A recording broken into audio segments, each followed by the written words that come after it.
प्रबंधन और भूमि सुधार विभाग पूर्व मुख्यमंत्री शिबू सोरेन, हेमंत सोरेन और उनके परिवार के अन्य सदस्यों द्वारा अवैध तरीके से CNT एक्ट के दायरे में आने वाली जमीन की खरीदारी के मामले की जांच करेगा। बीजेपी के राज्यसभा सदस्य समीर उरांव समेत अन्य नेताओं की ओर से दिए गए शिकायती पत्र पर मुख्य सचिव ने राजस्व विभाग को कार्रवाई के लिए निर्देश जारी किया। साथ ही रांची, धनबाद और बोकारो के उपायुक्तों से रिपोर्ट तलब की गई है। इन मामलों में हेमंत सोरेन की पत्नी के नाम पर हरमू में सोहराय भवन की जमीन खरीद के मामले की भी जांच होगी। तो सोरेन परिवार की जमीनों की अब जांच की जाएगी। मुख्य सचिव ने इसके निर्देश जारी कर दिए हैं कि शिबू सोरेन, उनके बेटे हेमंत सोरेन, उनके साथ उनकी पत्नी और पूरे परिवार से जुड़ी हुई जो जमीन की खरीद बिक्री है, इन सब की जांच की जाए। बीजेपी नेताओं ने इसके लिए शिकायत पत्र भी सौंपा था और जमीन खरीद में CNT एक्ट के उल्लंघन का आरोप है और इसी को लेकर ये जांच के निर्देश जारी किए गए हैं। बीजेपी सांसद समीर उरांव की शिकायत पर जांच का निर्देश दिया गया है।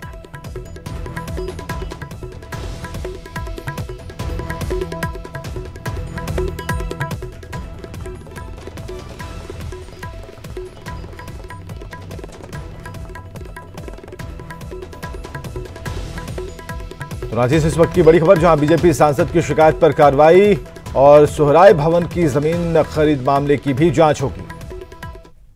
ओम प्रकाश हमारे साथ फोन लाइन पर रांची से। ओम प्रकाश, इलेक्शन से पहले ये जांच का निर्देश जारी किया जाना और पूरे तंत्र का लग जाना, खासकर सोरेन परिवार को हिट करने की एक कोशिश है, राजनीतिक कोशिश इसे कहें या फिर इसका कोई और एंगल है?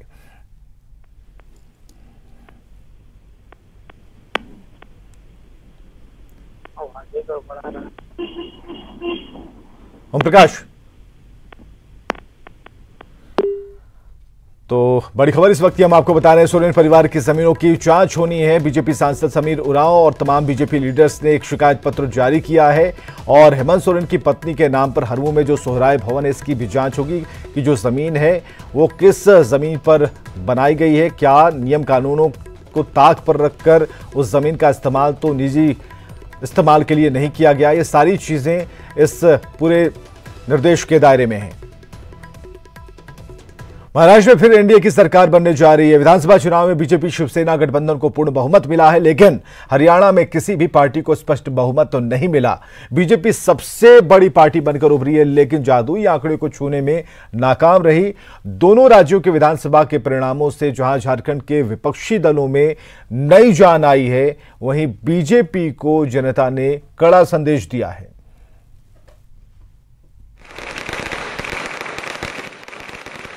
हरियाणा में त्रिशंकु विधानसभा बनी तो महाराष्ट्र में प्रचंड बहुमत मिलने की बीजेपी की उम्मीदें धराशायी हो गईं। पड़ोसी बिहार के उपचुनाव परिणाम में एनडीए के खराब प्रदर्शन ने रही सही कसर पूरी कर दी। बीजेपी लाख इनकार करे, विधानसभा चुनाव की दहलीज पर खड़े बीजेपी शासित तो झारखंड पर इस जनादेश का असर पड़ना तय माना जा रहा है। इन नतीजों ने कांग्रेस समेत अन्य विपक्षी दलों में नई जान फूंक दी है। आने वाले समय में यही आंकड़े लेकर विपक्षी खेमा झारखंड की जनता की अदालत में जाएगा और बीजेपी विरोधी खेमे को एक साथ लाने की कोशिश करेगा।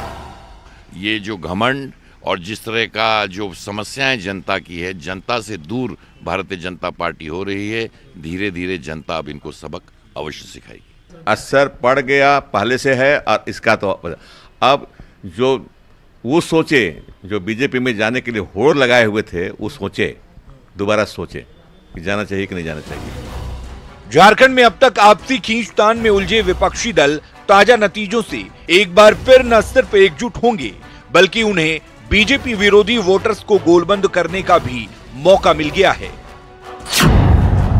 यही वो समय है जब जेएमएम और कांग्रेस को बड़े भाई और छोटे भाई का सवाल सुलझाना होगा, सीट बंटवारे का पेंच दूर करना होगा।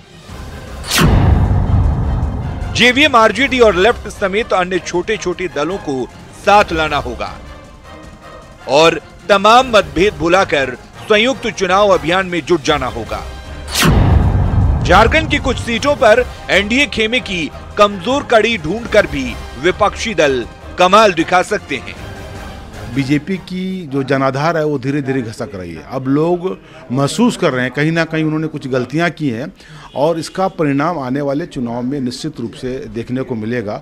और हमको पूरा विश्वास है कि जो यहाँ के चुनाव होंगे, जो झारखंड के चुनाव होंगे, निश्चित रूप से ये बीजेपी की सरकार यहाँ से चली जाएगी। कुछ पार का नारा लगा रहे हैं। हमको तो लगता है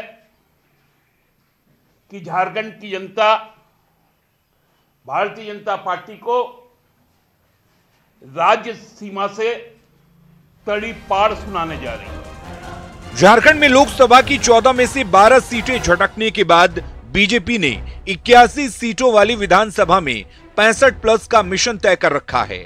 इसे हासिल करने के लिए उसे विपक्षी खेमे में तोड़फोड़ करने से भी गुरेज नहीं है। हाल में कांग्रेस और जेएमएम के 5 विधायकों को शामिल कर बीजेपी ने ये जता भी दिया है।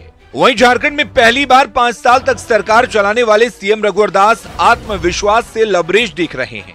चुनावों की घोषणा से पहले से ही वो जोहार जनादेश यात्रा के जरिए गांव-गांव का दौरा कर रहे हैं, लेकिन ताजा नतीजों ने बीजेपी खेमे की उम्मीदों पर पानी फेर दिया है। हम लोगों के आगे चुनाव है तो हम लोगों को इसे सबक लेना चाहिए और जो हमारे राष्ट्रीय नेतृत्व विश्लेषण के बाद जिस नतीजे पर पहुंचता है उस नतीजा के हिसाब से हमको अपना आचरण करना चाहिए। देखो, अलग अलग राज्यों के अपने परिणाम होंगे, राज्य की अपनी गणित होगी, राज्य के पब्लिक का अपना सोच होगा। ये वो कमोबेश उसको हम ज़्यादा ये नहीं कर सकते हैं, लेकिन एक पैटर्न निश्चित रूप से गौर करने वाला जो विषय जो बड़े नेता हैं वो निश्चित रूप से उसको देखेंगे। महाराष्ट्र और हरियाणा के साथ साथ उपचुनाव के नतीजों में छिपे जनता के संदेश को सत्ता पक्ष के साथ साथ विपक्ष को भी समझना होगा। बीजेपी को जनता ने ये साफ संदेश दे दिया है कि सिर्फ हाईटेक चुनाव प्रचार और विपक्षी खेमे में तोड़फोड़ से ही 65+ का लक्ष्य हासिल नहीं हो सकता। वहीं विपक्षी